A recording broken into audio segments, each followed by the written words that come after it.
Hello students, Gayatri senior secondary school Sanchore की online classes में आप सबका स्वागत है। आज अपन क्लास 12 की भूगोल में दूसरा अध्याय है विश्व की प्रमुख जनजातियाँ। उन जनजातियों में एस्किमो और बुशमैन जनजाति है, उसके बारे में विगत क्लासों में अध्ययन कर चुके हैं।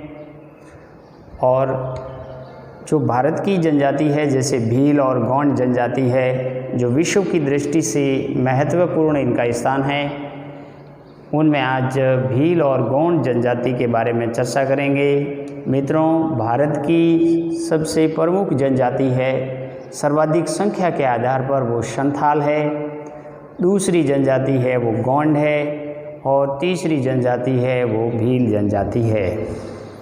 तो भील जनजाति और गौंड जनजाति है, ये भारत के किस क्षेत्र में निवास करती है, इनकी आर्थिक क्रियाकलाप, आखिर जो भोजन वस्त्र है या समाज संस्कृति है या वर्तमान जनरेशन में क्या परिवर्तन आया है, इसके बारे में अपन चर्चा करेंगे। तो सबसे पहले भील जनजाति लेते हैं। भील जनजाति संथाल और गौंड जनजाति के बाद भारत में तीसरा बड़ा जनसमूह माना गया है। भील शब्द की उत्पत्ति द्रविड़ियन भाषा के भीलू से हुई है, जिसका अर्थ है तीरंदाज। कुछ लोग भाषाई दृष्टि से इस शब्द की उत्पत्ति संस्कृत के क्रियामूल से मानते हैं, जिसका अर्थ है भेदना, वध करना या मारना होता है। तीरंदाजी में इनकी निपुणता के कारण माना जाता है कि इनके संबंध में पुराणों में अनेक संदर्भ उपलब्ध है, यानी भील है वो तीरंदाजी में माहिर माने गए हैं और इनके अनेक संदर्भ है वो पुराणों में भी उपलब्ध है। भीलों की उत्पत्ति महादेव के पुत्र निषाद से हुई है, यानी कि भीलों की उत्पत्ति महादेव के पुत्र निषाद से हुई है। निषाद ने पिता महादेव के बेल नंदी को मार दिया था, जिसे दंड स्वरूप पर्वतीय क्षेत्रों में निर्वासित कर दिया था। और महाभारत महाकाव्य में इसका संबंध एकलव्य से भी है। रामायण काल में श्री राम को शबरी ने सीता की खोज के दौरान दंडकारण्यन वन में बेर खिलाए थे। कर्नल टॉड के अनुसार ये तात्कालीन मेवाड़ राज्य की अरावली पर्वत श्रेणियों में रहने वाले लोग हैं, जिन्होंने महाराणा प्रताप की अकबर के विरुद्ध युद्ध में मदद की थी।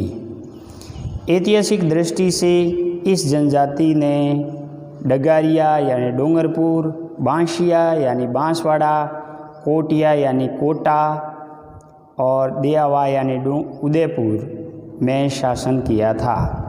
तो मित्रों, भील जनजाति की जो उत्पत्ति मानी गई है वो महादेव के पुत्र निषाद से हुई है। इसका जिक्र महाभारत के महाकाव्य में भी है और एकलव्य का संबंध भी इसी जाति से है।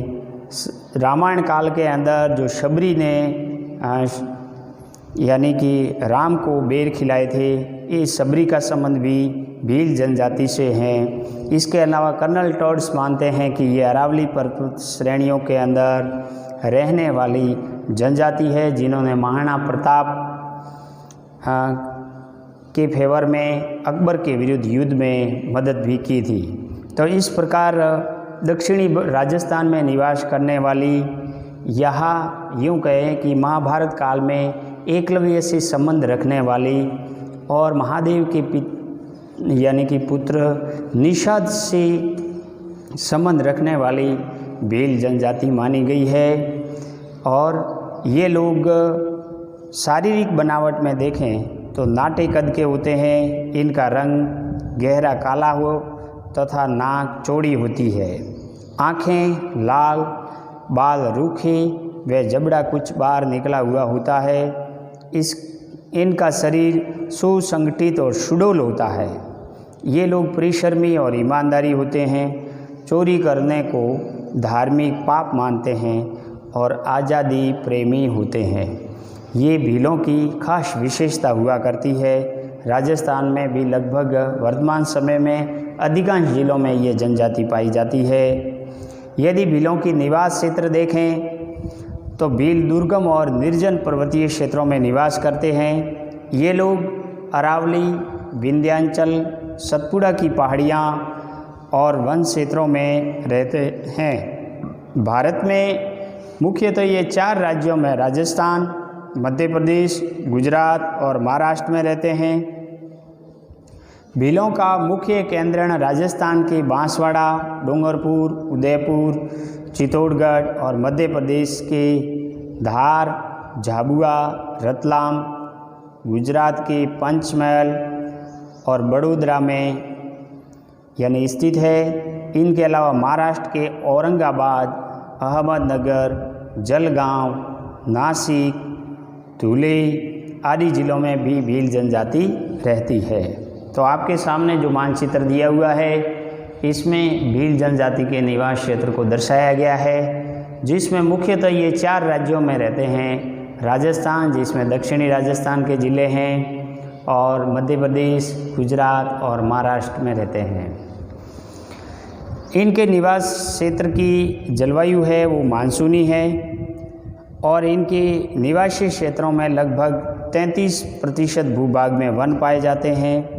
अनाच्छादित पहाड़ियाँ, अपर्दित मिट्टी और वनों की कटाई ने भीलों की बढ़ती संख्या के सामने अनेक समस्याएं खड़ी कर दी है।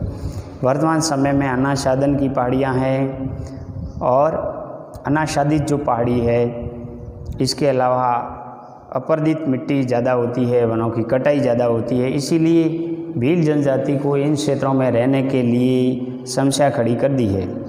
यदि आर्थिक क्रियाकलाप की बात करें भीलों की, तो भील वनों और पहाड़ी प्रदेशों में, एकांत प्रदेशों में निवास करने के कारण इनकी आजीविका का मुख्य आधार खाद्य संग्रहण, आखेट, आदिम कृषि और पशुपालन है।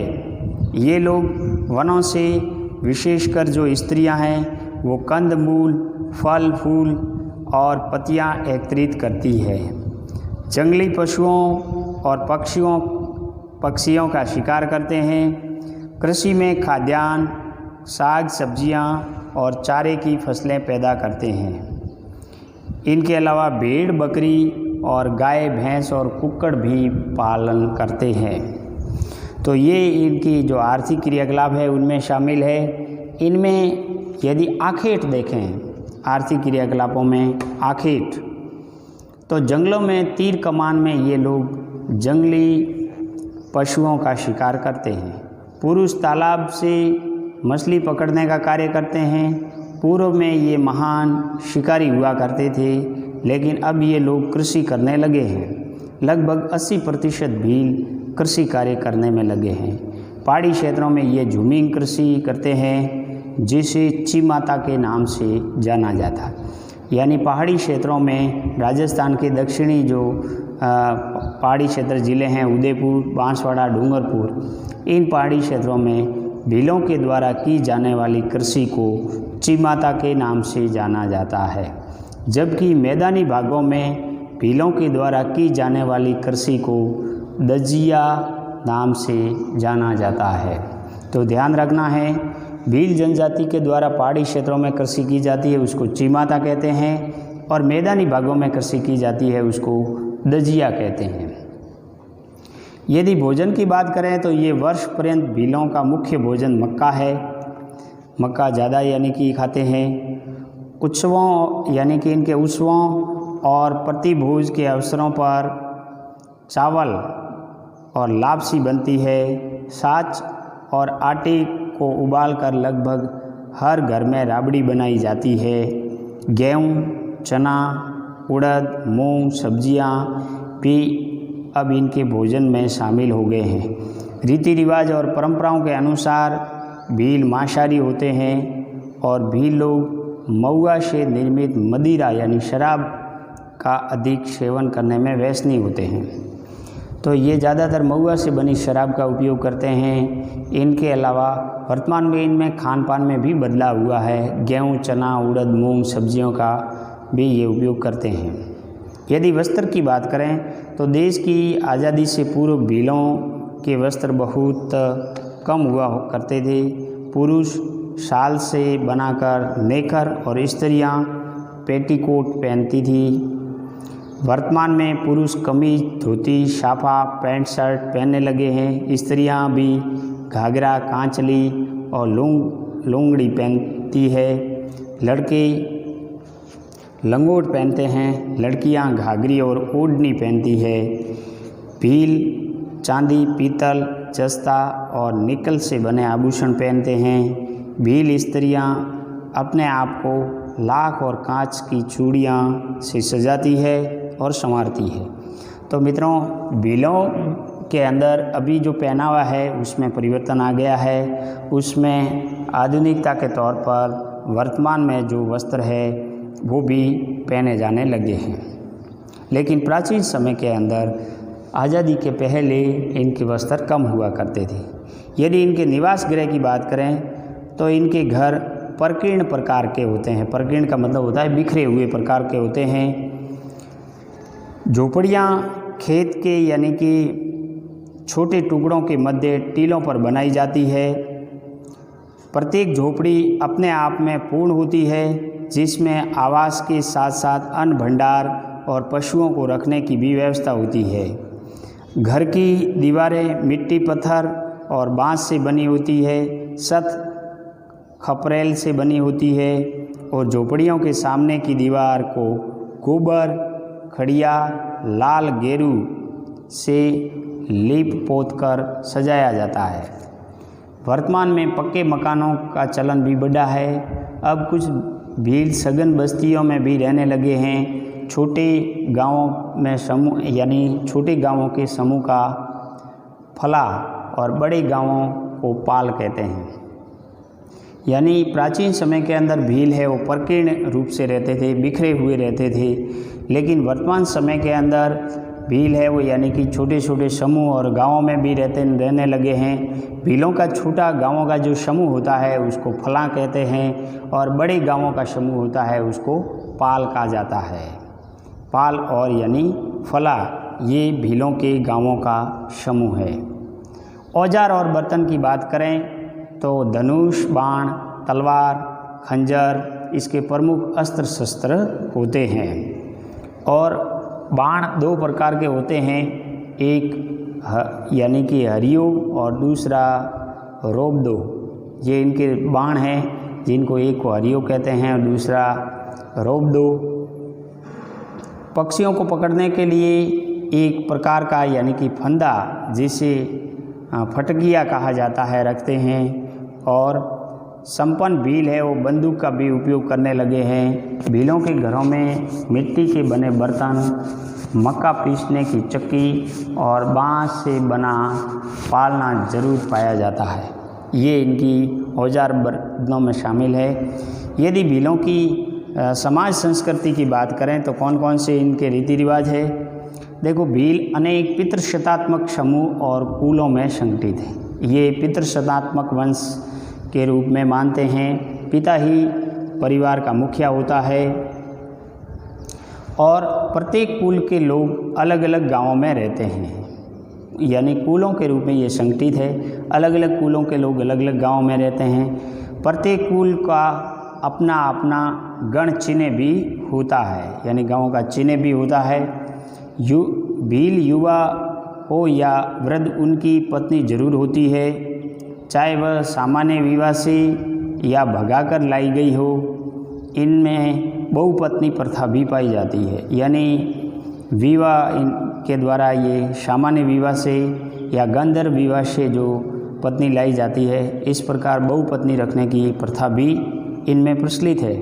सामान्यतः विवाह का प्रस्ताव वर पक्ष की ओर से आता है और इसमें कन्या का मूल्य देना पड़ता है, उसे दापा कहा जाता है। ये ध्यान रखना है कि वर पक्ष के द्वारा कन्या के मूल्य के रूप में दिए जाने वाला जो यानी कि मूल्य है या मुद्रा है, उसको दापा कहा जाता है। और जो लड़के के पिता को देना होता है, यानी लड़के के पिता के द्वारा वर पक्ष की ओर से दिया जाने वाली कन्या मूल्य के रूप में जो राशि होती है, कन्या का मूल्य होता है, उसे दापा कहा जाता है। गोल गांधेड़ो प्रथा के द्वारा कोई भी युवक यानी शूरवीरता और साहस का कार्य दिखलाते हुए शादी हेतु युवती को चुनने का अधिकार भी पाता है। इनके अंदर एक गोल गाधेड़ो प्रथा है, जिसके अनुसार कोई भी युवक है वो शूरवीरता और साहस के साथ किसी भी लड़की के साथ ज़बरदस्त शादी कर सकता है, उनको ये अधिकार मिला हुआ है। इस प्रथा को गोल गांधेड़ो प्रथा कहते हैं। ये प्रकृति पूजक होते हैं और कृषि यंत्रों और उपकरणों की भी पूजा करते हैं, क्योंकि अधिकांश भील कृषक भी होते हैं। भीलों में बहुत से देवी देवताओं की भी पूजा की जाती है। कुछ लोग नाग देव को पूजते हैं। ये अंधविश्वासी भी होते हैं। भूत प्रेतों में भी विश्वास करते हैं। ये मृतकों का दाह संस्कार भी करते हैं। होली और दीपावली इनके महत्वपूर्ण पर्व है। लंबे समय तक होली माता के गीत गाते हैं। घूमर और गेर भीलों का प्रमुख नृत्य कहलाते हैं। घूमर और गेर है वो भीलों का प्रमुख नृत्य है। राजस्थान में सोम माई जाखम पर बने त्रिवेणी संगम जो वेणेश्वर है, तो वेणेश्वर का मेला जो जनवरी फरवरी माह में लगता है और ये भीलों का प्रमुख आस्था का केंद्र है। ये मेला शिव की आराधना हेतु लगता है और ये यानी कि आग के चारों ओर नृत्य भी करते हैं और गीत भी गाते हैं। रात्रि में लक्ष्मी नारायण मंदिर में रामलीला का आनंद भी लेते हैं। तो जो माई सोम जाखम नदी के संगम पर वेणेश्वर धाम है, जो आदिवासियों का कुंभ कहलाता है, भीलों का कुंभ कहलाता है। इसी मेले के अंदर इनके आराध्य देव शिव की पूजा की जाती है। इस जनजाति में ढोल बजाकर आपातकालीन समय में सभी को एकत्रित किया जाता है और फायरे भीलों का रणघोष होता है। यानी जब भी कोई संकट काल आता है तो ढोल बजाकर एकत्रित किया जाता है और इस रणघोष में फायरे शब्दों का उच्चारण किया जाता है। समस्त पाल का मुखिया होता है, जो उनका बड़ा गांव होता है उसको पाल कहते हैं और उसके मुखिया को गमेती कहा जाता है, जो एक प्रकार से उसका शासक होता है और उनका मार्गदर्शकों को बोलावा भी कहते हैं। यानी उनके जो मार्गदर्शक होते हैं, सलाह देने वाले होते हैं, उनको बोलावा कहते हैं। और बड़े गांव जो पाल होता है उसका मुखिया गमेती कहलाता है। यदि भीलों की आधुनिक संस्कृति से संपर्क की बात करें तो वर्तमान में भीलों का संपर्क शहरी क्षेत्रों से होने के कारण ये चतुर और चालाक हो गए हैं। अब भील बाजार आधारित अर्थव्यवस्था की ओर अग्रसर हो रहे हैं। युवा वर्ग मेहनत मजदूरी करने लगे हैं और बाह्य संस्कृति के संपर्क में आने से इनके पहनावे और बोलचाल और रहन सहन में तेज़ी से बदलाव आ रहा है। सरकारें आदिवासी क्षेत्रों के प्रादेशिक विकास हेतु विद्यालय, चिकित्सालय, परिवहन, संचार, बैंकिंग की सुविधा उपलब्ध करवा रही है। सरकार कुटीर एवं उद्योगों एवं वन एवं कृषि आधारित उद्योगों को बढ़ावा दे रही है। आधुनिक संस्कृति के बढ़ते संपर्क के साथ ही इनकी जीवन शैली में भी आमूल परिवर्तन आ रहा है। तो मित्रों, आधुनिक संस्कृति के संपर्क से भीलों के रहन सहन और अर्थव्यवस्था में यानी परिवर्तन आ रहा है। ये बाज़ार की ओर अग्रसर हो रहे हैं। इनके युवा मेहनत मजदूरी करके नई आधुनिकता के रहन सहन के साथ रहना पसंद करते हैं। सरकार की ओर से भी भील जनजाति क्षेत्रों के अंदर परिवहन की, विद्यालय की, चिकित्सा की, संचार की, बैंकिंग की बहुत सारी व्यवस्थाओं का विकास किया गया है ताकि इनकी जीवन शैली के अंदर यानी कि आधुनिकता आ सके और परिवर्तन हो सकें। भील जनजाति के बाद में यदि गोंड जनजाति की बात करें तो भारत में संथाल जनजाति के बाद में गोंड जनजाति दूसरी प्रमुख जनजाति मानी गई है। कल की क्लास में इसके बारे में चर्चा करेंगे।